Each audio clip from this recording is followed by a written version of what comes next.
she's lost New Hampshire, gotten crushed in New Hampshire. She's feeling down. She's feeling like she doesn't really know, why she's having such trouble. She had won New Hampshire in 2008, a big comeback for her against Obama, and one of her longtime friends, a woman by the name of Minyon Moore. Some listeners may be familiar with, former operative for Jesse Jackson back in the day, and a Clinton White House aide, is basically called onto the campaign trail to come talk with her and mainly listen to her. And they're on a plane. They're doing some campaign stops, and they're on a plane. And Secretary Clinton says to Minyon Moore, "I just don't understand what the people are feeling. I can't get my arms around it. I don't really get it." And that was something, that was a sentiment she expressed not only in the primary but also in the general election. I think she is somebody who, throughout her life, has really believed that you have to work inside the system to make real change. And it was anathema to her to see an electorate that didn't really believe that anymore, that had lost faith in the establishment and the system. And so, it really, I mean, what was going on in the country in this last election was a challenge to sort of her core beliefs, and something that she wasn't really able to adjust to very well. But at times she was able to do that.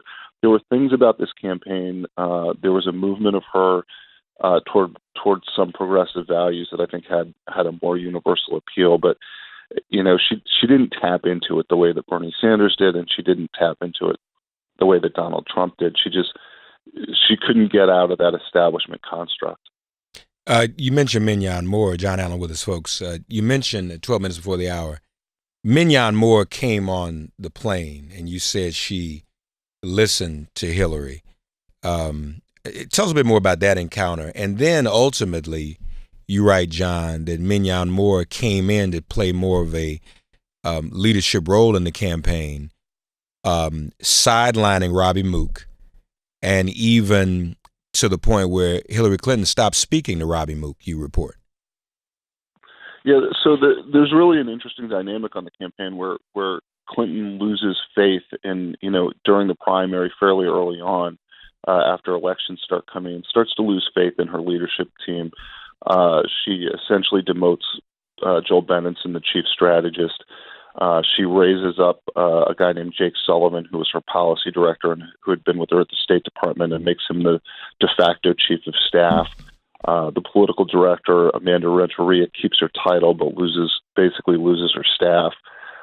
Mook is somewhat shoehorned into the field strategy, the budget, and the data analytics, which play a big role in this campaign, and we can get into that a little bit too if you want.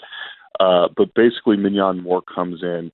They form a committee at the top of the campaign called the Super Six, which is Minyon Moore, John Podesta, Robbie Mook, Jake Sullivan, Huma Abedin, and Jen Palmieri, the communications director.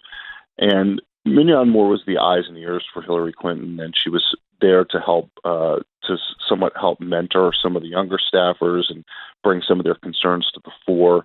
Robbie Mook was seen by a lot of folks internally as pretty passive-aggressive. In fact, at one point that we report in the book, John Podesta called him passive-aggressive in front of a room full of people. Podesta and Mook didn't get along, so Minyon Moore was brought in to try to help smooth some of those relations and try to bring issues to the fore and try to report back and forth with Hillary Clinton and try to solve some problems that maybe didn't need to rise to the level of the candidate. And in some ways that was successful. I think, people thought things were a little smoother after Minyon came in. But ultimately the internal fighting was a lot to contend with.